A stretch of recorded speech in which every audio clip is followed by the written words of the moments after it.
Hello learners, welcome to Dev Tamil Labs YouTube channel. நான் உங்கள் தினேஷ். இந்த வீடியோல என்ன பார்க்க போறோம்னா what is an operating system. வாங்க வீடியோக்குள்ள போகலாம். What is an operating system? Operating system தான் ஷார்ட்டா என்ன சொல்லுவாங்கன்னா OSன்னு சொல்லுவாங்க. An operating system is system software that act as an interface between the user and computer hardware. It is responsible for managing hardware resources and providing services to applications, which means இவங்க என்ன சொல்லியிருக்காங்க, OS வந்து interface between the user and computer ஹார்ட்வேர்ஸ்ன்னு சொல்றாங்க. So எதனால இதை இப்படி சொல்ல வராங்கன்னு பார்த்தீங்கன்னா, ஒரு அப்ளிகேஷன்ஸ் நம்ம எடுத்துக்கிட்டோம்னா லைக் ஒரு ஃபைல் மேனேஜர் ஒரு அப்ளிகேஷன், ஒரு யூடியூப் சேனல்ன்றது ஒரு அப்ளிகேஷன், ஒரு மியூசிக் ஆப் இருக்குன்னா அது ஒரு அப்ளிகேஷன்.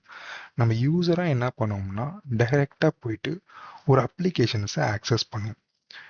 அப்படி அப்ளிகேஷனை ஆக்சஸ் பண்ணோம்னா அந்த அப்ளிகேஷனுக்கு பை டிஃபால்ட்டாக ஹார்ட்வேர் தேவைப்படும். ஹார்ட்வேர் ரிசோர்ஸஸில் என்னென்ன இருக்குன்னு பார்த்தீங்கன்னா, ஒரு ஹார்ட்வேர்னால் என்னன்னு சொல்லுவாங்கன்னா CPU, memory and then disk, storage எல்லாம் சேர்ந்தது தான் ஹார்ட்வேர்னு சொல்லுவாங்க. ஒரு அப்ளிகேஷன் ரன் ஆகணும்னா பை டிஃபால்ட்டாக அதுக்கு இவ்வளோ சிபியூ வேணும், இவ்வளோ மெமரி வேணும், இவ்வளோ ஸ்டோரேஜ் இருக்கணும். அப்போ தான் அந்த அப்ளிகேஷன் ரன் ஆகும்ன்றது இருக்கு. ஸோ அப்படி இருக்கும் பட்சத்தில் நம்ம டைரெக்டாக போய் ஒரு அப்ளிகேஷனை ரன் பண்ணோன்னா டைரெக்டாக ஓப்பன் ஆகும்னா ஓப்பன் ஆகாது. ஸோ அந்த அப்ளிகேஷன்ஸ்க்கும் அந்த ஹார்ட்வேர் லைக் நம்மளுடைய லேப்டாப்போ இல்லை நம்மளுடைய கம்ப்யூட்டருக்குள்ள இருக்கிற ஹார்ட்வேருக்கு புரியணும்னா இன்டர்மீடியட் பர்சனாக யார் இருக்கான்னு பார்த்தீங்கன்னா ஆப்ரேட்டிங் சிஸ்டம் கர்னல் இருக்காங்க. ஸோ நான் ஒரு அப்ளிகேஷனை ஓப்பன் பண்ணுறேன், அதை ஓப்பன் பண்ணுன்னு யார் சொல்லுவான்னு பார்த்தீங்கன்னா ஓப்பன் பண்ணுன்னு சொல்ல போகிறேன். ஸோ ஓப்பன் பண்ணுறதுக்கு என்னென்ன தேவைன்னா ஒரு சிபியூ, மெமரி, டிஸ்க் தேவைப்படும். ஸோ இதை யார் எக்ஸ்பிளைன் பண்ணி ஓப்பன் பண்ண வைப்பான்னு பார்த்தீங்கன்னா ஆப்ரேட்டிங் சிஸ்டம் கர்னல் தான் இதை எக்ஸ்பிளைன் பண்ணி ஓப்பன் பண்ண வைப்பாங்க. ஸோ இதுதான் வந்து ஒரு இன்டர்மீடியட் பர்சனாக வந்து இங்கே ஆக்ட் ஆகுது. ஸோ இதை தான் வந்து ஆப்ரேட்டிங் சிஸ்டம் சொல்லுவாங்க. இந்த ரியல் டைமில் நம்ம பார்த்தோம்னா ஆப்ரேட்டிங் சிஸ்டம் வந்து பார்த்தீங்கன்னா ஒரு கம்யூனிகேஷன் பிரிட்ஜாக ஆக்ட் ஆகும். இப்போ நம்ம 2 பேர் இருக்கோம்னு பார்த்தீங்கன்னா நான் வந்து உங்ககிட்ட ஏதோ ஒரு ஆக்ஷன்ஸை சொல்கிறேன். இந்த பெண்ணை எடுங்க அப்படின்னு நான் உங்ககிட்ட சொல்கிறேன்னா இந்த பெண்ணை எடுங்கன்னு நான் சொல்கிறதுக்கு ஃபஸ்ட்டு நான் இப்படி உங்ககிட்ட வந்து டைரெக்டாக இந்த பெண்ணை எடுங்கன்னா உங்களுக்கு புரியுமா? ஃபஸ்ட்டு உங்களுக்கு தமிழ்ன்ற ஒரு லாங்குவேஜ் தெரியணும். இங்கே அந்த லாங்குவேஜ் தான் நம்ம என்னன்னு சொல்ல வரோம்னா ஆப்ரேட்டிங் சிஸ்டம் கர்னல்னு சொல்கிறோம். ஸோ உங்களுடைய பிரெயினை தான் நம்ம இங்கே என்னென்னு எடுத்துக்க போகிறோம்னா ஹார்ட்வேர்னு எடுத்துக்க போகிறோம். ஸோ நான் ஒரு யூசர் டைரெக்டாக வந்து உங்ககிட்ட வந்து இந்த பெண்ணை எடுங்கன்னு சொன்னால் உங்களுடைய பிரெயினுக்கு ஃபஸ்ட்டு என்ன தெரிஞ்சிருக்கணும்? ஸோ லாங்குவேஜ்னு ஒன்று இருக்குது, லாங்குவேஜில் தமிழ்னு ஒன்று இருக்குது, தமிழில் கிராமர் இருக்குது. ஸோ அந்த கிராமர் மூலிமா இந்த பெண் எடுங்கன்னா ஒரு ஆக்ஷனை சொல்ல வராங்க, அதை எடுங்கன்னு சொல்கிறாங்க. ஸோ இதைத்தான் நம்ம இங்கே வந்து ரியல் டைமில் என்னன்னு பார்க்க போகிறோம்னா ஆப்ரேட்டிங் சிஸ்டம் பார்க்க போகிறோம். Next, purpose of an operating system. It enables users to interact with hardware, run applications, manage system resources efficiently, provides security and stability. So it enables users to interact with hardware. Already பார்த்த மாதிரி தான் ஒரு அப்ளிகேஷனை நம்ம வந்து access பண்ணோம்னா நம்ம தான் ஒரு எண்ட் யூசர். நம்ம டைரெக்டாக ஆக்சஸ் பண்ணுறதுக்கு அந்த அப்ளிகேஷனுக்கு என்ன தேவை? சிபியூ, மெமரி, டிஸ்க் தேவைப்படும். ஸோ அதை தான் ஹார்ட்வேர்ஸ்னு சொல்கிறாங்க. ரன்ஸ் அப்போ தான் அந்த அப்ளிகேஷன் ரன் ஆகும்.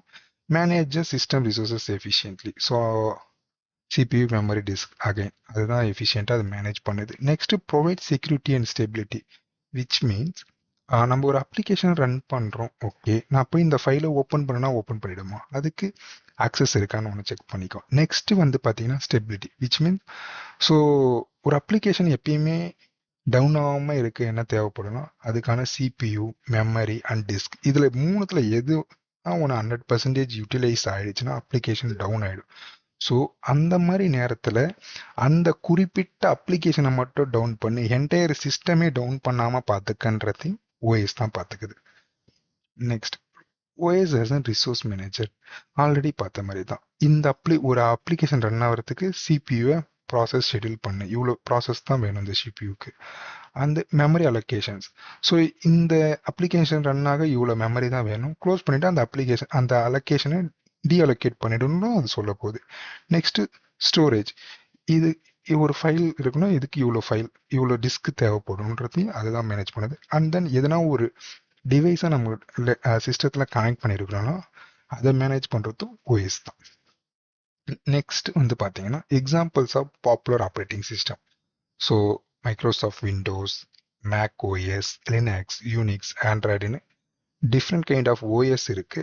லைக் இந்த ரியல் டைம் எக்ஸாம்பிளில் பார்த்தோம்னா different kind of languages like Tamil, English, Hindi. So நம்ம இந்த கோர்ஸில் என்ன பார்க்க போகிறோம்னா லினக்ஸ் ஆப்ரேட்டிங் சிஸ்டம் பார்க்க போகிறோம். டாப்பிக்காக நம்ம என்ன பார்க்க போகிறோம்னா what is Linux. I hope இப்போ ஆப்ரேட்டிங் சிஸ்டம்னா என்னன்ட்டு உங்களுக்கு புரிஞ்சிருக்கும். வீடியோ பிடிச்சிருந்தா லைக் பண்ணுங்க, ஷேர் பண்ணுங்க, சப்ஸ்கிரைப் பண்ணுங்க, மறக்காம பெல் ஐக்கானை ப்ரெஸ் பண்ணுங்க. ஃபியூச்சரில் வர எல்லா வீடியோஸையும் மிஸ் பண்ணாமல் பார்க்க. தேங்க்ஸ் ஃபார் வாட்சிங் and see you in the next video learners. Take care. Bye bye.